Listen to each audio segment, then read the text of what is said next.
Welcome everyone. We're excited to share some country wisdom with you. King Solomon had a thing or two to say about the path to wisdom. In Proverbs 4, he wrote, "Let your eyes look directly forward and your gaze be straight before you.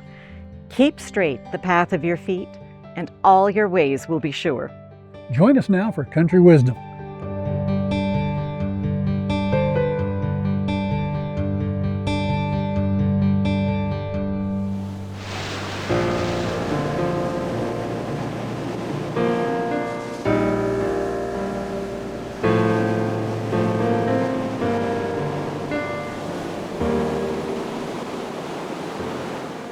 You know, if you use your imagination, you can almost convince yourself that the sun is shining and that it's warmer out there. But I'm still glad that we're inside here. It's warmer in here. At the Oceanfront Lodge. They're letting us hang around longer. And best of all, the power's finally come on. Yeah, so we have more light too. You get more light and a little more heat. Yeah. Well, you know, I look out there too, and the waves have calmed down a little bit. Now, Yeah. I don't know if that's because we've gotten through some of the murky parts of the marriage that we talked We were about talking earlier in about part all the one here. issues in marriage, the explosions that happen between two people.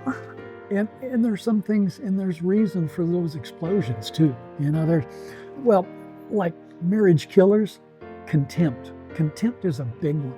I've heard that it's actually the #1 predictor that marriage counselors, if they have two people sitting in front of them and one of them rolls their eyes at something their spouse said, it's like, okay, you might as well just walk out now because you don't come back from contempt.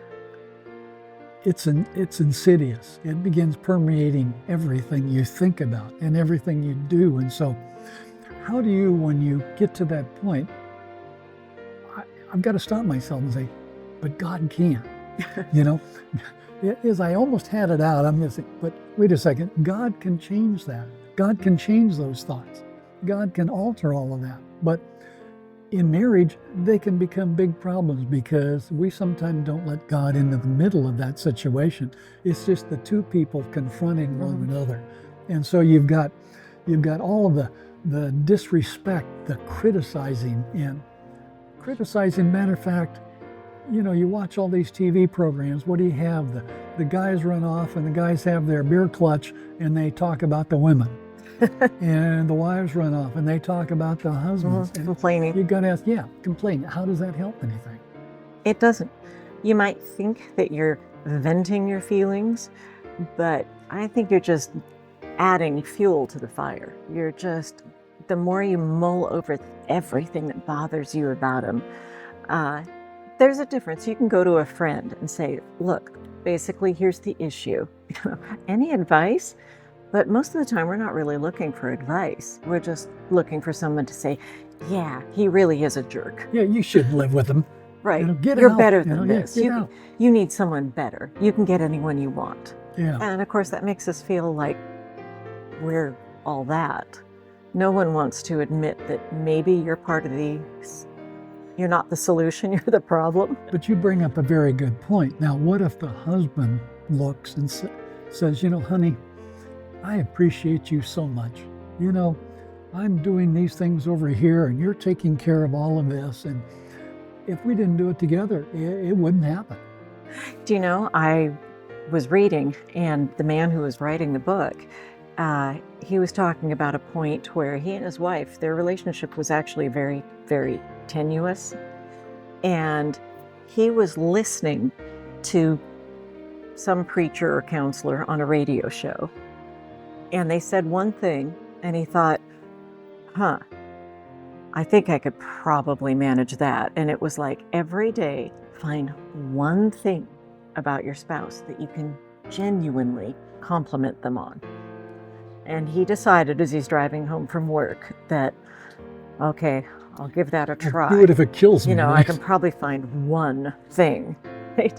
That's how tenuous their relationship was. He was kind of going, maybe I can find one thing. So he was getting dressed, and his wife was in the bedroom, and he said, you know what? I've just realized that I have magic dresser drawers. And his wife looked at him like he's crazy. Okay, what do you mean, magic? And he goes, well, I hadn't thought about it, but I don't even think about where my clean clothes come from. I just open the drawer and there I have socks, washed, dried, folded. And he goes, you've made sure that I have magic dresser drawers. And that's all he said. He wasn't buttering her up too much. He wasn't pouring it on thick. He was just acknowledging that was something that his wife did for him, that he probably never actually acknowledged before. But he said he saw the change in her face, in the way she held herself, that there was something in her that softened just a little bit. And every day he began doing that. And lo and behold, after a while, she wasn't as awful as he used to think she was. Yeah. His perspective began to change because he was consciously looking for the good Something things good. rather than just looking for everything that irritated him. Well, really, that's kind of like the saying, as you behold, so you become. All of a sudden, the wife was beholding something good that he said about her. So she wanted to become that. She wanted to, he's saying that, okay, I'll take the next easy step just a little further. I've got to laugh because you pick out the clothes, My dear wife, she folds every single t-shirt and, everything. And once in a while she'll, honey, can you get the stuff out of the dryer? And I'll take the load out, and okay, this is my pile, t-shirts. And I'll grab the pile and I'll shove in the drawer, She has got it all nice. Like, I'm just going to unfold it when I take it out. Right? Yeah, why go to trouble, But which tells me something else too, that men and women are wired differently. Oh, yea, verily. Yea, verily, huh? That's what came to my mind. If we don't appreciate that, then we're already on the road to trouble, in the marriage. Because I heard a guy one time, and I apologize, I forgot his name, but he had two statues on the stage. There's one statue, the bust of a Roman guy, and he said, in this head, is all these boxes. He says, and those boxes never touch. Those boxes do not connect. If you want to think of something, you pull out that box and you open that box and you're in that box. That's a guy, Mm-hmm. You don't pull out another box at the same time. You're just in this box. And when you're done with that topic, you shove it back in. The woman, on the other hand, open hers up and got a beautiful bust of a woman. Looks, it's all spaghetti. It's all interconnected and it's all interwoven. And when I realized that's exactly the way my wife is, She'll take off on a topic and then she's over here and then she's over there. And to her, it's all interconnected. It all makes sense. And I'm going, where in her mind, there was perfect segue. Perfect segue, perfect connection. And I'm going, where are you? And it's why I have decided that my theory for why God entrusted women with the babies is because men would forget that they had one. I remember coming home one time. I had gone out to run some errands. Rare time, Steve was home. And when I came in, we had just moved. We were renting a house. We hadn't even purchased a house in town yet. And I walked in, and there's toddler Colin. There are blocks over here and there are little trucks over here, and Colin needs a diaper change, and all this is going on. And Steve is sitting in his chair in the living room, reading, oblivious to the noise, the mess that Colin has been creating. And I said, Steve, can't you smell that he needs a diaper change there? And Steve kind of looked. It took him a moment to even wrap his mind around back into what this his reality. environment was, Yeah. because all he was focused on was, I don't know, his fishing magazine or whatever it was in front of him. And a woman, we can be thinking about 14 things at one time. We can be cooking and doing laundry and still have an ear on what the kids are doing. And he's just reading. And the thing is, and in a minute I want to get on to children, but we got to stay on this topic for a minute longer or two here. Well, see, then I handed you the perfect segue by talking about Colin. I know, but we got a couple more minutes, you know. Is men and women, we need to understand that there are differences. And one is neither good nor bad. It's the way God made us. God created that difference for a specific reason. He said, the two of you, come together as one flesh, come together as one unit with one purpose and one goal. So I have to ask, too, in a marriage, what are your goals? Does a husband and wife, do you know the goals of the family? If you never plan where you're going to get, you'll probably never get there. The only goal I can think of, that I was kind of young and dumb when I got married. I didn't think I was at the time, but I realized looking back at my barely 21-year-old self that I actually didn't know as much as I thought I did. But I did know absolutely that I did not want the same marriage and family structure that my parents had. Yeah, because you had a right. terrible one, yeah. I realized, not as bad as some people, but I realized my parents basically for 30 years had the same argument.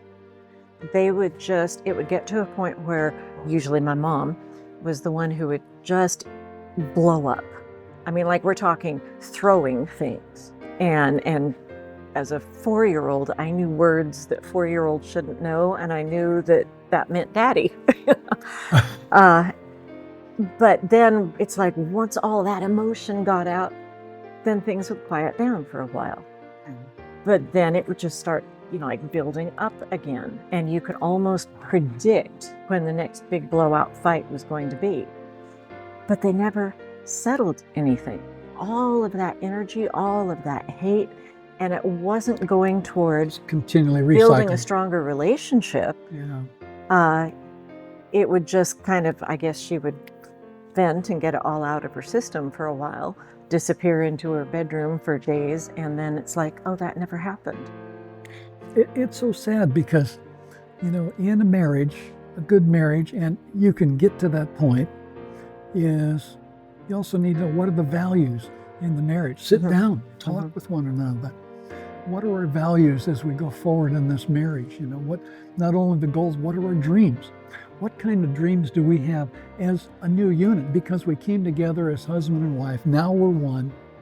Where is this unit going? And so there's also that idea, the dreams and the aspirations. What are the aspirations? There's a lot of that, but I want to get on to the children too, so. So we're going to go back to Colin and stories about my kids. In a minute. Proverbs 17:1 says it's better to eat a dry crust of bread with peace of mind than have a banquet in a house full of trouble. Are there troubles in your home? Is the honeymoon long gone? It's not unusual, but it is something that you can work toward changing. We'd like to offer you this little pamphlet, Marriage on the Rock, free of charge. Go to talkingdonkeyinternational.org and request offer number 118, Marriage on the Rock. You know the impact of Christ's message. It heals, it transforms. Do you have the eye for a great post, the heart for a kind comment, the skill to build community? Talking Donkey International is looking for passionate volunteers, from seasoned content creators to newcomers. We are a Christian community dedicated to sharing Christ's love. This is a real opportunity to turn your time into ministry. Scan the QR code to make a lasting impact. There are millions of women and some men who find themselves trapped in an abusive relationship each year. As you listen to Ashley's story, are you wondering if you are in an abusive situation? It may sound strange to some people, but the one who is being abused usually has the most difficulty realizing it.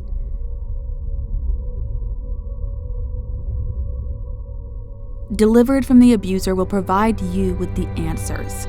It's brimming with resource material just for you. This is serious business, so we want you to have this information as an absolutely free download. Or if you would like to become better educated regarding abuse, please download your free copy. Go to talkingdonkeyinternational.org/set-free for your copy today. Please feel free to share with someone else. No one could ever calculate the amount of sacrifice that went into the making of this great nation, the gains of so many because of the loss of the precious few. As a child in school, I sang America the Beautiful, God Bless America. We started every day by reciting the Pledge of Allegiance. But a lot has changed. Biblical predictions are taking shape at an amazing pace. If you're about my age, you know that this is not the country we all grew up in. It seems like this nation is rushing toward a cliff with no possibility of return. When I became a Christian, I began studying biblical prophecy, last day events. I found a book called The Great Controversy that was amazing in its clarity. If you'd like a copy, log on to our website. To order your free copy of The Great Controversy, go to talkingdonkeyinternational.org. Click on the Store tab and order your copy today. You were talking about dreams and aspirations, and I couldn't help it. Sitting here with this gorgeous view out there, I thought, I need a window with a view like this, like the Oceanfront Lodge has, because I can come up with all kinds of dreams when you're looking out at that. It is nice, I wouldn't mind staying here for a couple of days. Janice, I wanted to, kind of kick off the second half, as it were, by reading a scripture. And it's one that everybody will kind of recognize when we do it. It's Proverbs 22, verse 6. Train up a child in the way he should go, and when he is old, he will not depart from it. Now, it doesn't say exactly how you train up that child, of course. No, it just says do it. Just do it. Scripture, of course, expects that to be with the guidance of God. You hear a still small voice behind you, saying, this is the way, walk you in it. Walk by God's power, God's grace, and so lead your children in a loving, heavenly way. I learned as soon as we had kids, it's amazing how your focus changes, and I didn't even want kids. That might have been one of Steve's dreams, but I was not going along with it. I was not on board, mostly out of fear, because I thought that I'd probably be as awful as mother as my mother was, because I certainly hadn't had a very good role model. I had no idea how to do it, and I was frankly terrified of Colin when he was a baby, because I thought, I know me. I know how flawed I am. I knew enough to know how much I didn't know. And I thought, there's no way that I can train up a child. In fact, all three of our kids now, I have told them that, okay, someday you'll probably have to have therapy, and I'll just start saving money now because we all know it's going to be mom's fault. That's an interesting way to train up the children. But thankfully, I found all kinds of resources. Resources with older, more experienced mothers, both within extended family and at church. You see a family that, at least as far as you can tell, functions fairly well, and then you kind of sidle up to them and figure out, so what is it that works for you? What do you do when this happens? I can remember going for advice to people who'd already had kids, my kids' age, and women, I don't know what men are like, if you ever even talk about your kids, but women do. And they were always trading tips, not just on the best brand of whatever, but also on what they found worked for them. Yeah, I'm sorry, I'm smiling this whole time because you said something about earlier, it keyed in the thought, and I can't tell it on air, but one of your children developed your email address. And I thought, oh, that's an interesting mom and son relationship, and it was all in jest. Yes, it was. It had something to do with trolls, but... Right, and he actually, because this is what happens when you ask your adult son for help setting up your own email account, and then you discover what it is he's put in there. But I kept it, which surprised him. He thought I was just going to slug him and say, change that.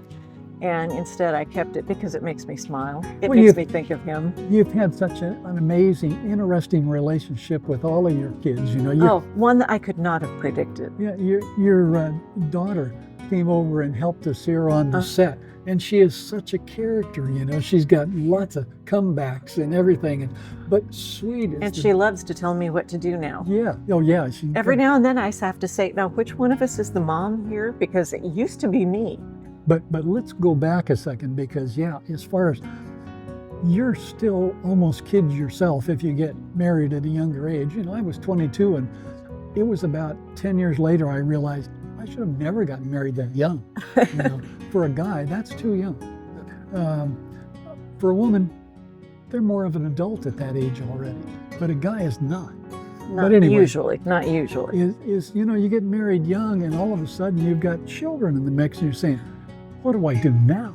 But hopefully you grow up really fast, because when I said your focus changes, I think that's one of the purposes of family. Is it is hard to stay self-centered when you've got this helpless little creature that won't survive if you don't pay attention to it and if you don't take care of it. Well, I know what slammed on the brakes for us is no more money. I mean, you know, there was no money to go out and ski all the time or whatever else. That was done, you know. But I'll bet you also found that you didn't care about those things as much anymore. Not as much, because at that time our son, you know, that changed. And of course, I was an only child, so one was enough for me. You know, my wife really wanted another. You thought that was the ideal family? Yeah, the ideal family, one. You know, that could handle maybe one. But my wife wanted two, and I kept saying, no. And she was sweet enough just to relax, just to kind of bide her time. But it was about 2.5. She'll correct me if I'm wrong in this, but it'll be too late. It'll already be recorded, right? But 3 years, and I thought, God, by that time, we had God in our lives by that time. He impressed me. Yeah, need another one. You know, she wants a child. Okay. I don't necessarily, but okay, because I love her. I went out and bought a pink baby bottle, I think. I guess maybe in hopes it'd be a girl. You knew you were going to have a girl the next time? Had no idea really, but I bought a pink baby bottle and stuck it on the kitchen counter. She came home, saw that bottle, said, what's this? I said, well, that's for the next baby. And, you know, it turned out she was a wonderful girl. And now I think, if we hadn't had Mariah, what would life been like? You know, she's such a doll. I love her so much, daddy's girl. And, but yeah, you know, in children, the whole ideal is you build self-esteem. You've got to build self-esteem in them, that they're worth something. You know, they're not placeholders in your life, but they're individuals, and you've got to build that up in them too. Now, I don't know how you did it in your family, how you went about that. Well, very often it's like, what did my mother do? Okay, we do the opposite. Okay, there you go. Now, my mom, we all knew, because she told us that we had ruined her life, that she could have been something, she could have achieved something, but she had kids instead. Oh, it's terrible. And I got a whole list I want to go through with you, so I'm going to interrupt. Well, I can but shut that's up terrible. But for small amounts of time. Okay. But the good part is you found you wanted to find good things that your kids were doing and actually compliment them, didn't you? Yes, but I also discovered that, as far as I'm concerned, they're the best things I've ever accomplished. Is looking at what they're doing. You know, I'm not just living vicariously through them. I take this genuine pleasure. You know, Aaliyah finished nursing school last year, and seeing the kind of person she's become, seeing the sort of husband and father that our younger son has become. He's the only one of the three who's married. I'm about ready to shop the other two on the internet, but Lauren is not one that I would have predicted would be as good a dad as he is.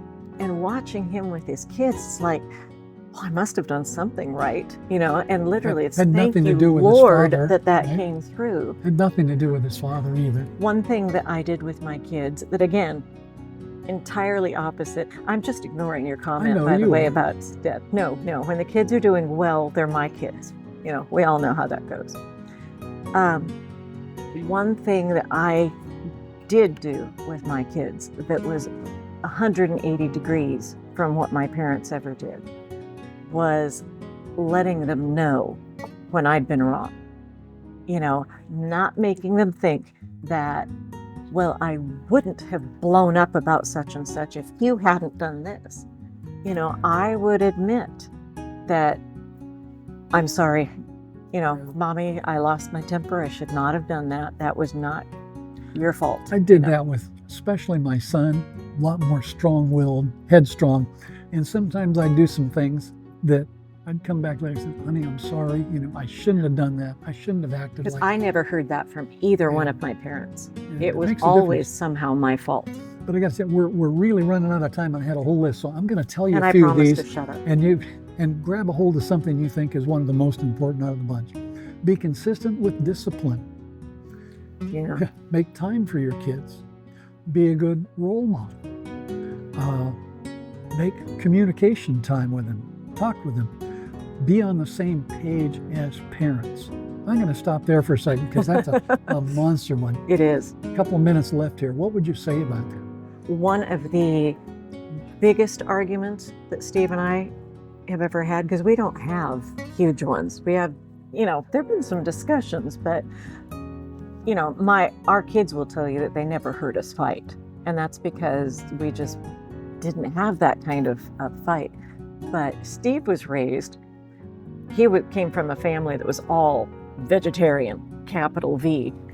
And I came from a family where just one sign that my parents should not have been together was that my mother was a vegetarian. Dad wasn't. He was meat and potatoes, built a beautiful brick barbecue in the backyard. There's a biblical text. Can two walk together except they be agreed? Right, and they were not. That was just an emblem of things they didn't agree on. Working that out, we'd had no trouble until kids. And then it's, you mean I can't ever take them to McDonald's no matter how much I'm craving, you know, a Big Mac? We had to work that out. And it was kind of a long-running argument, but I respect Steve. I didn't want to do anything that was really going to bother him. And again, you pick your battles. Yeah. There's a couple more, and then we've got to kind of go here, but show that your love is unconditional and know your own limits and needs. And folks, as we kind of end there, know your own limits and needs. It's not a problem to reach out to find help. How do you be a good parent? I found one book that I thought was really good, and that's a book called Child Guidance. Oh, it's been around for a long time. Yeah, long time. It's got incredible information in it. Go on the website. You can find it probably on Amazon or used bookstores. An incredible book. Check it out, Child Guidance, and it'll help guide you through all the stormy waters of being a parent.